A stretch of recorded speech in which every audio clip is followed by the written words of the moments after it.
Goeiemôre vriende en baie welkom by ons oordenkings op hierdie Woensdagoggend. En ja, ons is by Johannes 21. Wanneer ons hierdie gedeelte lees, hoor die mooi detail ook.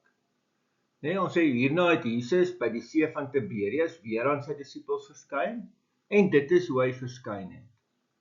Saam daar by mekaar was Simon Petrus en Thomas, wat bekend staan as Didimus, Nathanael van Kana in Galilea, die seuns van Zebedeus en nog 2 ander van sy disippels. Simon Petrus sê vir hulle, ek gaan visvang. En hulle sê vir hom, ons gaan ook saam met jou. Hulle het toe uitgegaan en in die boot geklim, maar daardie nag het hulle niks gevang nie. Teen dagbreek het Jesus daar op die strand gestaan, maar die disippels het nie geweet dit is Jesus nie.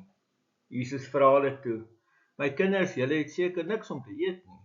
Hulle antwoord hom nee, hy sê toe vir hulle, gooi die visnet aan die regterkant van die boot en julle sal iets kry. Hulle gooi dit toe uit en vanweë die groot klomp vis was hulle nie in staat om dit in te trek nie. Daarop sê die disipel, die een vir wie Jesus liefgehad het, vir Petrus, dit is die Here. Toe Simon Petrus hoor dat dit die Here is, het hy sy bokkleed omgebind, want sy bolyf was kaal, en in die see gespring. Maar die ander disippels het met die skuit gekom en die net met die visse gesleep, want hulle was nie ver van die land af nie, net ongeveer 200 el. En toe hulle aan die land kom, sien hulle daar 'n koolvuur gereed, en vis wat daarop lê, en ook brood. Jesus sê vir hulle, bring van die visse wat julle nou net gevang het. Simon Petrus het toe aan boord gegaan en die net vol groot visse op die land getrek, 153. En hoewel daar so baie was, het die net nie geskeur nie.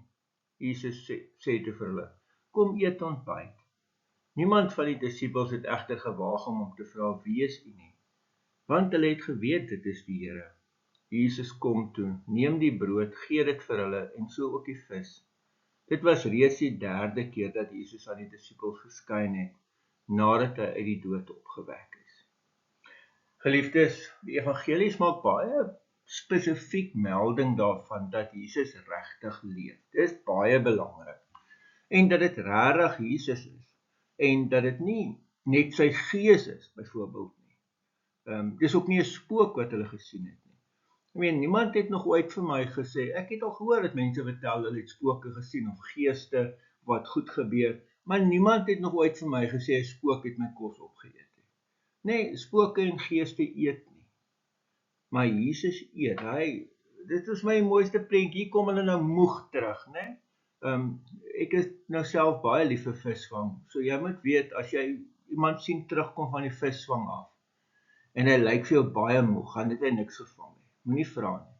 Maar as hy vol lewe en opgewonde is, dan moet jy vra, want dan het hy baie vis gevang. Maar hulle kom nou moeg terug, en Jesus vra, nou dat hy eintlik weet, hulle het nou niks gevang nie. En dan sê hy, gooi die net aan die ander kant uit.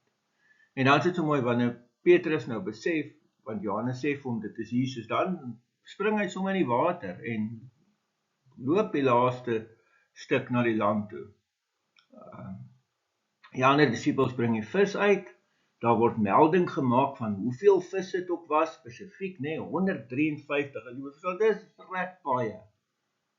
En dit is eintlik vir Johannes 'n wonderwerk dat die net nie geskeur het nie.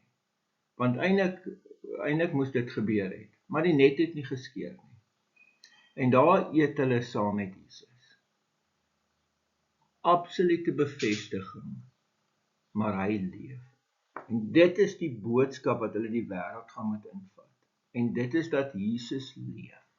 Jesus leef werklik. Hy het regtig, hy het liggaamlik fisies uit die dood opgestaan.